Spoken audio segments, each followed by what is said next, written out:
सावित्री की पूजा करने के बाद अतः राजा ने ब्राह्मणों को आज्ञा से अपनी उसे कन्या का नाम सावित्री ही रखा। वह राजकन्या सावित्री साक्षात शरीर धारण की हुई लक्ष्मी के समान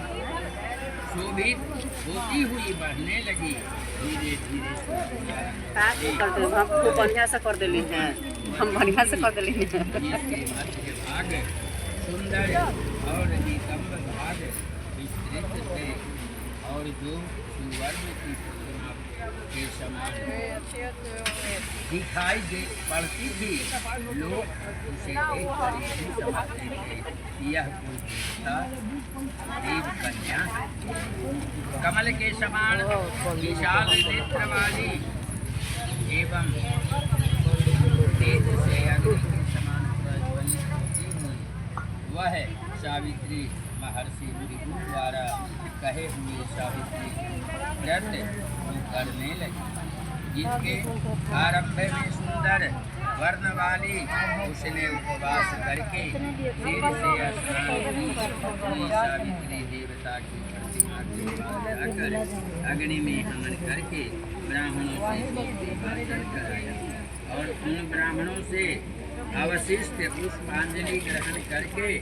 सखियों से घिरी हुई लक्ष्मी देवी बड़ा रोहा वह राजकन्या समीप में जाकर पिता के चरणों में प्रणाम कर प्रथम प्राप्त पुष्पांजलि को निवेदित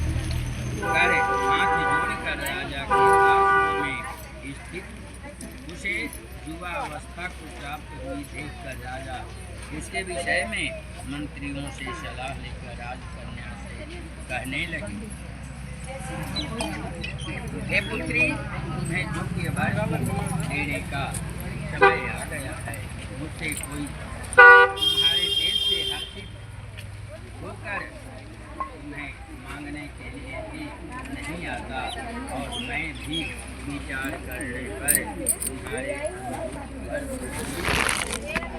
नहीं पा रहा।